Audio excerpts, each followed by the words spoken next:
कृष्ण वसुदेव और देवकी की 8वीं संतान थे। देवकी कंस की बहन थी। कंस एक अत्याचारी राजा था। उसने आकाशवाणी सुनी थी कि देवकी के 8वें पुत्र द्वारा वह मारा जाएगा।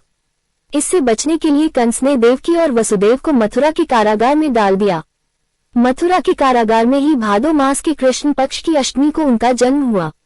कंस के डर से वसुदेव ने नवजात बालक को रात में ही यमुना पार गोकुल में यशोदा के यहाँ पहुंचा दिया। गोकुल में उनका लालन पालन हुआ था।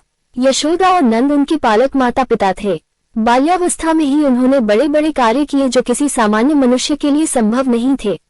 अपने जन्म के कुछ समय बाद ही कंस द्वारा भेजी गई राक्षसी पूतना का वध किया।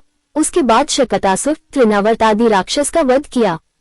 बाद में गोकुल छोड़कर नंद गांव आ गए। वहां पर भी उन्होंने कई लीलाएं की, जिसमें गोचारण लीला, गोवर्धन लीला, रास लीला आदि मुख्य है। इसके बाद मथुरा में मामा कंस का वध किया। सौराष्ट्र में द्वारका नगरी की स्थापना की और वहां अपना राज्य बसाया। पांडवों की मदद की और विभिन्न संकटों से उनकी रक्षा की।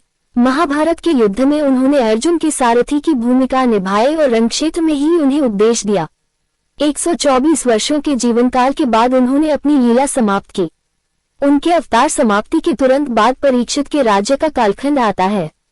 राजा परीक्षित, जो अभिमन्यु और उत्तरा के पुत्र तथा अर्जुन के पौत्र थे, के समय से ही कलियुग का आरंभ माना जाता है।